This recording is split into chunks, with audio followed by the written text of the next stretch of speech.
Akong silid, akong silid, akong lebat ang may tiid, lebat ang may tiid. Isa asibang kamso, sulibatin song ani. Kinsim sosin ako nakul alim mo'y sonekan. Bihim tesong pinagwini Putin yan Tason iba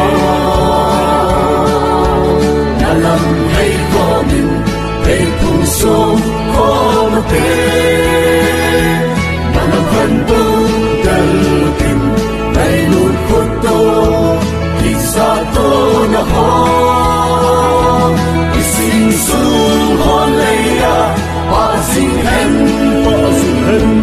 Ising su holeya pasing hem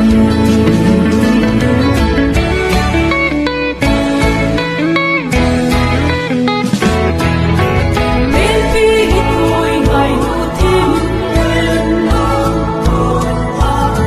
Biel holing beauty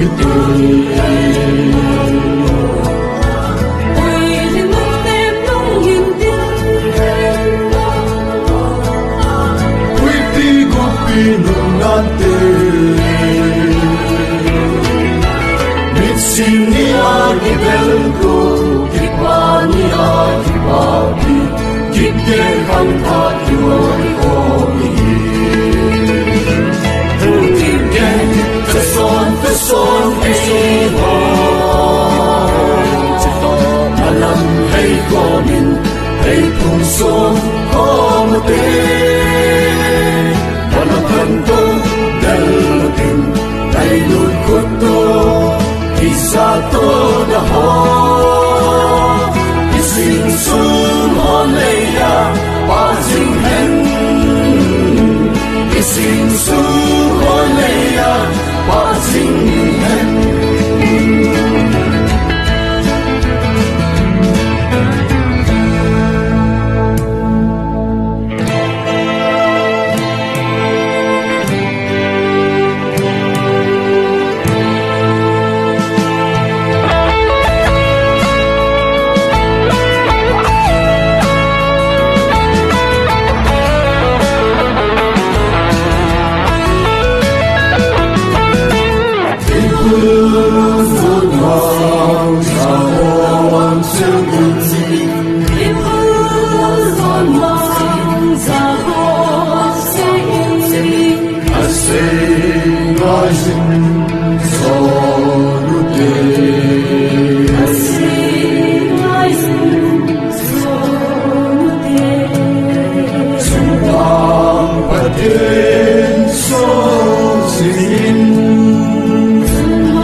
Zona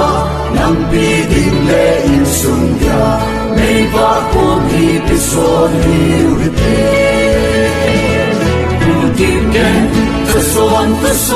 iba Alam hay komin ay pusong komate Manapandong dalpin ay lukot to Isa to na ho Ising sun holeya Pasing hen Ising sun holeya Pasing hen Putinggen tason iba Malam hay komin Ay pusong komate